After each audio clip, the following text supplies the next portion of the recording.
Salut les chéris, je suis très contente de vous retrouver. Je souhaite la bienvenue aux nouveaux abonnés. Merci d'être toujours plus nombreux et de me soutenir, donc ça fait du bien. J'attends toujours avec impatience vos messages à chaque fois. Je l'ai dit à certaines d'entre vous, ça fait toujours plaisir.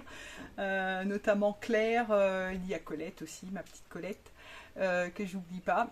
Et puis ma Sylvie aussi, Sylvie, alors là, si vous m'écoutez, si vous me regardez, je sais que vous me regardez. Elle fait des messages à chaque fois, elle me pond des romans. Désolée pour l'expression, mais à chaque fois ça me fait rire, ça fait. Enfin, elle détaille toute la vidéo, elle me met à chaque fois des petits commentaires, ça fait chaud au cœur à chaque fois. Donc je vous embrasse toutes et tous. Et puis on va commencer cette nouvelle vidéo. Je me suis dit que ça pourrait peut-être être intéressant, j'en sais rien, mais je me suis dit que ça pourrait être pas mal de faire, je sais pas si je vais faire la vidéo en 2 fois ou en une seule fois. Je vous l'ai proposé dans une de mes dernières vidéos, je sais pas, dans mon dernier podcast couture, pour éventuellement vous montrer comment on transforme le patron de Laura de l'atelier des premières et le patron Odette de la maison Victor. Alors je sais évidemment que tout le monde n'a pas ses patrons, peut-être qu'il y a des personnes qui ont un de ces patrons et pas l'autre, peut-être qu'il y a des personnes qui ont les deux, peut-être qu'il y a des personnes qui n'en ont pas du tout. Mais ce sont des patrons qui sont très simples et que vous pouvez retrouver dans pas mal de magazines, hein, dans les Burda, dans les coutures actuelles, dans n'importe quel magazine, vous pouvez retrouver des patrons similaires. Je ne les ai pas en ma possession. En revanche, j'ai une petite blouse que je m'étais patronnée qui ressemble vraiment à la blouse Laura, et mon t-shirt, c'est un t-shirt de base, quoi. Enfin, il n'y a rien de... Alors, il n'a pas de manche montée. Mais c'est un t-shirt que vous pouvez vous-même vous patronner, hein. Vous prenez un t-shirt à vous. Si vous ne savez pas comment faire pour décalquer un vêtement que vous voulez reproduire, je vous laisse les petites vidéos qui parlent de ça. En fait, il y a 3 vidéos sur le sujet. Et vous pouvez très facilement vous reproduire un t-shirt maison plus ou moins ample. Je vais commencer par le t-shirt Odette. Donc le t-shirt Odette, ou le t-shirt, hein, c'est pour le transformer, pour donner ce petit modèle-là, qu'on va transformer pour pouvoir obtenir ce modèle. Pour le t-shirt, donc vous allez prendre votre t-shirt de base, qui se coud dans un tissu chaîne et trame. Le mien, je peux le coudre en chaîne et trame ou en jersey. Donc il faudra suffisamment d'ampleur au niveau des emmanchures qui sont ici. Alors moi, le mien, mais même le t-shirt Odette, redescend un petit peu sur les épaules et il n'y a pas de couture, hein. Il y a des petits bracelets de manche, il me semble, hein, je ne suis pas sûre. Mais bref, du coup, vous allez descendre un petit peu ici sur, allez, 5-6 cm, et vous allez rejoindre la couture de côté comme ceci. Soit vous le faites vraiment comme ça, soit je vais vous montrer, je vais vous faire des dessins, et comme ça, je vais expliquer, je vous montre les petites vidéos en même temps. Donc soit vous rallongez ici, vous tracez une perpendiculaire à partir de là, comme ça, et après vous rejoignez en arrondi ici. Donc une fois que vous avez votre t-shirt, vous allez régler également l'encolure. Donc l'encolure, vous la faites à votre guise, soit échancrée derrière, soit échancrée devant, soit les deux. Moi je sais que sur mon patron, bon, pour cette blouse là, c'est assez échancré, ça revient presque pas bateau, mais pas loin. Et le dos et le devant sont quasiment à la même hauteur. C'est légèrement plus échancré devant, mais c'est quasiment pareil. Si vous avez le t-shirt Odette, je ne sais pas comment il est dans le dos, mais je crois qu'il arrive, je crois que c'est une encolure normale dans le dos. Mais après, ça c'est à vous de choisir, en fait, si vous voulez faire une encolure plus ou moins échancrée. La partie principale de cette modification, ça va être l'empiècement, ici. Donc, ce que vous allez faire, c'est que vous allez prendre votre patron et vous allez tracer une ligne par rapport au milieu devant, Après avoir fait le montage de la vidéo, je me suis rendu compte que j'avais oublié un point important. Je passe donc en voix off pour vous expliquer tout ça. Commencez par tracer une perpendiculaire, puis une parallèle au milieu pour le dos et le devant, avant de découper suivant ces traits. Séparez le haut du bas, puis les côtés du milieu. Séparez les deux morceaux du haut d'environ 3 cm, puis retracez les contours. Faites cette opération pour le dos et le devant. Vous allez tracer une ligne perpendiculaire jusqu'au niveau du côté et vous allez descendre, donc perpendiculaire d'ici, et vous allez descendre d'environ 5 cm grand max. Grand max. Après, tout dépendra également d'où vous voulez votre couture. Si vous voulez plutôt au-dessus de la poitrine, soit carrément au niveau de la poitrine, soit un petit peu plus bas. Mais ça n'aura pas le même effet. Si vous le faites plus bas, ça n'aura pas le même effet. Le maximum, c'est vraiment au milieu ici de la poitrine. Donc, il faut, oui, voilà, 4-5 cm, pas plus. Ok ? Une fois que vous avez tracé cette ligne, que vous pourriez courber légèrement, soit revenir un petit peu comme ça, soit carrément le contraire. Moi, la mienne est droite. Ok, c'est droit, c'est parti vraiment en perpendiculaire par rapport au milieu devant. Donc c'est tout droit. N'allez pas vous casser la tête, vous pourriez faire des modifications une fois que vous avez réglé le patron. Une fois que vous avez ça, vous allez détacher le bas du haut. Vous allez rallonger le bas, parce qu'un t-shirt ça arrive à la taille, voire légèrement en dessous de la taille. Vous allez l'allonger d'une dizaine de centimètres. Et encore une fois, ça dépendra de vos goûts, de vos attentes. Vous pourriez faire incurver devant comme ça, plus long derrière. Moi, j'aime bien quand c'est courbé et plus long derrière. Soit vous pouvez le tracer droit. Vous pouvez aussi, il n'y a pas de souci. Donc, vous faites la même chose après derrière, dans le dos. Ok. Et une fois que vous avez rallongé, vous allez tracer des parallèles au devant et au dos, enfin milieu devant et milieu dos, et vous allez découper. Là, vous découpez jusqu'en haut, vous séparez carrément les morceaux. Et vous allez rajouter de l'ampleur, tout simplement. Vous pourriez faire des plis, vous pourriez faire des fronces. C'est à vous de voir ce que vous voulez faire, mais vous pouvez faire les deux. Donc moi, ce que j'ai fait, c'est que j'ai créé des petites fronces, pas trop. Je les ai centrées sur le milieu, vraiment sur cette partie-là, mais pas ici. Donc là, il y a, je ne sais pas, peut-être une dizaine de centimètres. Ouais, une dizaine de centimètres sans fronce. Les fronces sont vraiment centrées et dans le dos également. Donc vous faites les mêmes opérations dans le dos et le devant. Donc voilà, ça c'est pour le bas. Et maintenant pour le haut, ce qu'on va faire, c'est qu'on va rejoindre les deux morceaux, c'est-à-dire le morceau du devant et le morceau du dos, par l'épaule. Ok ? Donc vous allez les coller et ça va vous faire un seul morceau. L'encolure, il se peut que vous soyez obligé de retoucher un petit peu l'arrondi parce que ça risque de vous faire soit des becs, soit des petits angles disgracieux. Donc vous rejoignez, vous faites propre au niveau de l'arrondi. Et après, vous allez, quand vous allez créer le vêtement, vous pourrez soit couper à la pliure au devant et créer l'ouverture dans le dos, soit le contraire. Ça implique que l'un des deux sera dans le biais.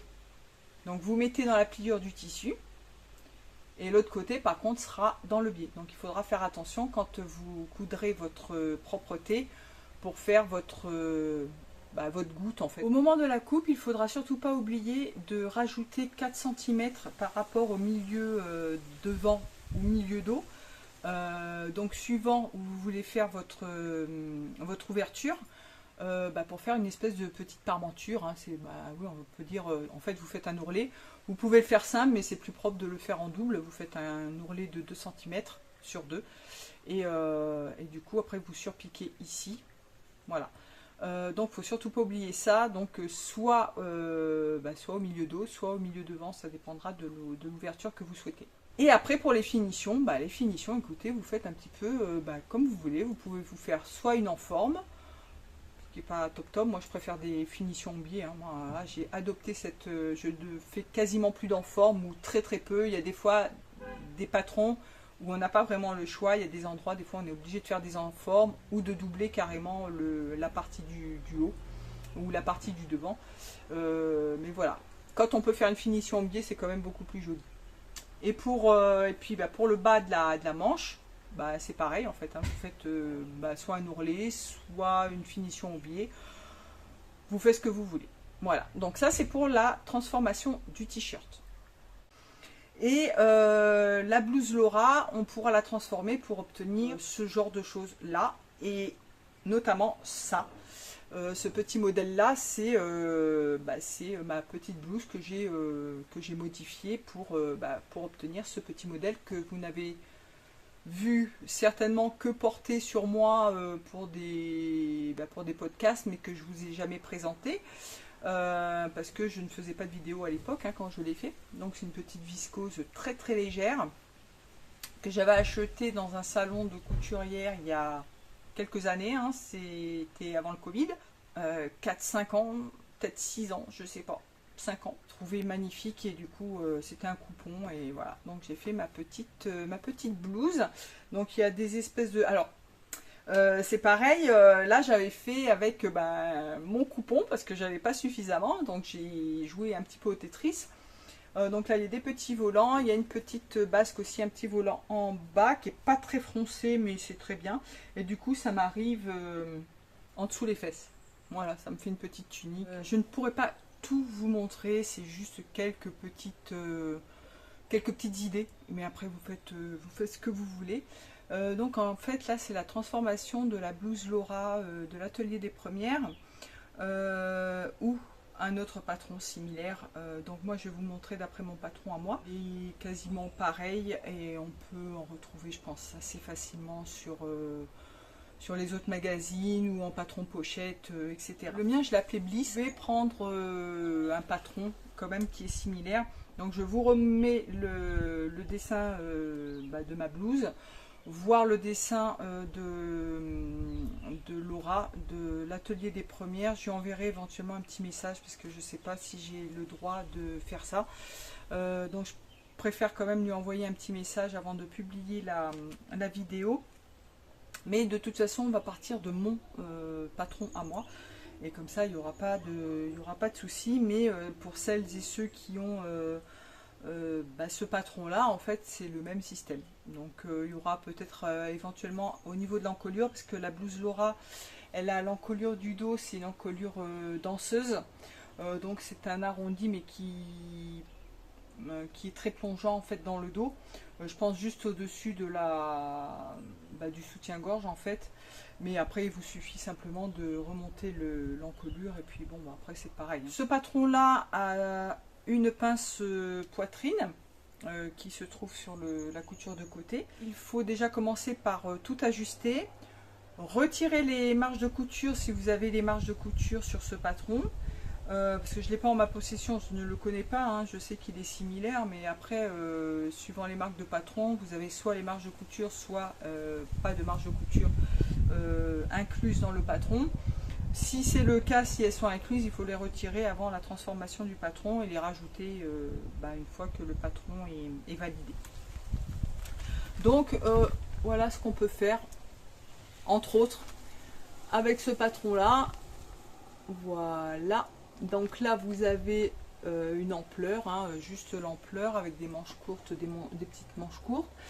Après vous avez la même ampleur avec les épaules avancées, c'est ce que j'ai ici avec quelques petites fronces.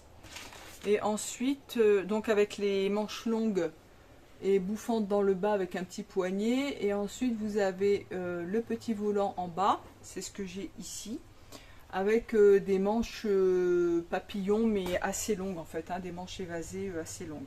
Donc moi j'ai des manches un petit peu évasées légèrement avec également un petit volant dans le bas. Donc, voilà, vous pouvez faire une multitude de choses avec ce patron. Vous pouvez également créer une goutte, vous pouvez créer une ouverture devant, Vous pouvez mixer ça avec mettre ces manches là sur cette version là, ces manches là sur cette version là, ou enfin qu'importe, enfin vous faites ce que vous voulez.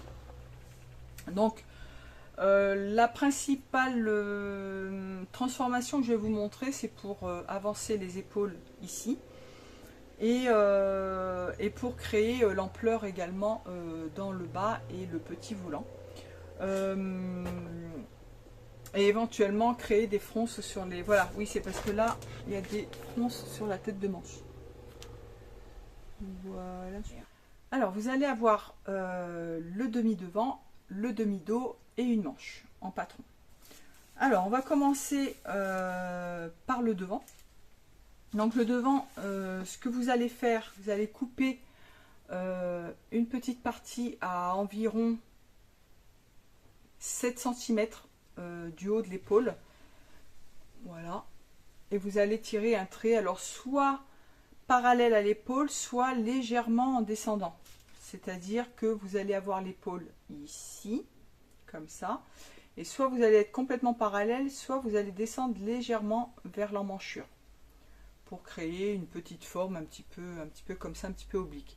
Mais vous pourriez également le faire carrément à l'horizontale. Voilà, c'est au choix. Ensuite, le petit morceau que vous avez coupé, vous allez le rajouter à l'épaule du dos.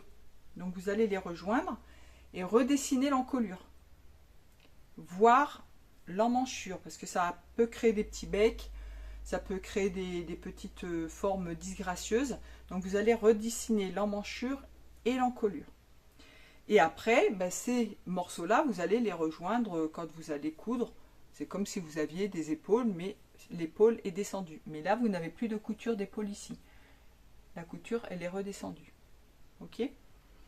Le devant, vous pouvez choisir soit de laisser plat, soit de créer des fronces. Donc, si vous voulez créer des fronces, ce que vous allez faire, c'est soit garder la pince et faire une découpe dans le patron.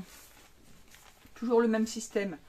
Vous faites une parallèle au milieu devant, tracé ici au milieu de l'épaule, et vous allez écarter les deux morceaux de 4 cm à peu près, pas trop non plus parce que sinon ça va vous donner vraiment beaucoup d'ampleur ici.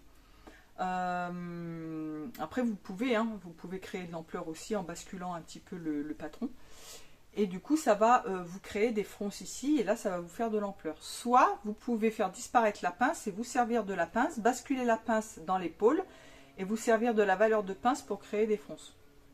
Voilà. Si vous avez des questions, surtout n'hésitez pas à me les poser, parce que je risque d'oublier soit des schémas, soit des explications. Voilà, donc n'hésitez surtout pas à me poser vos questions. Et puis c'est juste quelques exemples que je vous montre là. C'est pas non plus, voilà, j'ai pas tout fait. Enfin, on peut faire tellement de choses que je peux pas tout vous montrer, mais c'est quelques exemples. Donc ça, c'est pour le devant.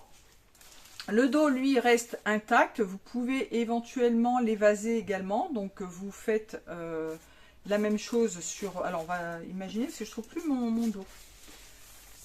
Ça c'est mon dos, mais il est déjà transformé, donc je sais pas pourquoi il est comme ça. Bref, donc je vais vous le montrer comme ça. Voilà. Donc ce que vous allez faire, c'est pareil. Vous allez tracer une parallèle au milieu dos et vous allez l'écarter et le basculer un petit peu, mais sans toucher à l'épaule en fait. Parce que là, vous n'avez pas de fronce ici sur cette partie-là. Vous avez des fronces que sur le devant. Ok. Et ensuite, pour les manches, vous pouvez vous faire plaisir. C'est soit vous allongez, vous séparez les deux, les parties comme je vous ai déjà montré. Je vous montrerai en dessin ou en vidéo. Donc vous créez des fronces soit sur la tête de manche, soit sur la tête de manche et sur le bas de manche. Soit vous allez évaser sans toucher à la tête de manche pour pas avoir de fronce, et ça va vous faire une manche papillon. Soit vous gardez votre manche droite et vous créez des petits volants. Donc les volants, je vous montre également comment on crée les volants. Et les volants pour le bas de la blouse, c'est exactement la même chose, c'est le même principe. Vous allez couper à la hauteur que vous voulez, soit à la taille, soit un petit peu plus bas. Et vous allez créer votre basque avec la petite bande que vous allez récupérer. Vous coupez, vous tronçonnez en petits morceaux et vous espacez et vous basculez en forme arrondie pour vous créer des fronces et vous créez un volant. Vous pouvez créer également une encolure carrée. C'est pas compliqué. Qu'est-ce que vous pouvez faire également? Ça c'est quoi? Oui, donc là c'est l'encolure carrée également. Je ne vous l'ai pas montré en dessin. Mais voilà, donc c'est toutes des petites choses que vous pouvez faire. Vous pouvez créer une en forme. Vous pouvez créer une patte polo sur le devant. Vous pouvez, moi ce que je fais c'est toujours les finitions au biais. Donc voilà, c'est les petites modifications que vous pouvez faire sur ce patron, somme toute très simple à la base, mais qui peut varier. Vous pouvez faire des manches longues, des manches courtes, vous pouvez le cropper et avoir un petit haut comme ça tout simplement.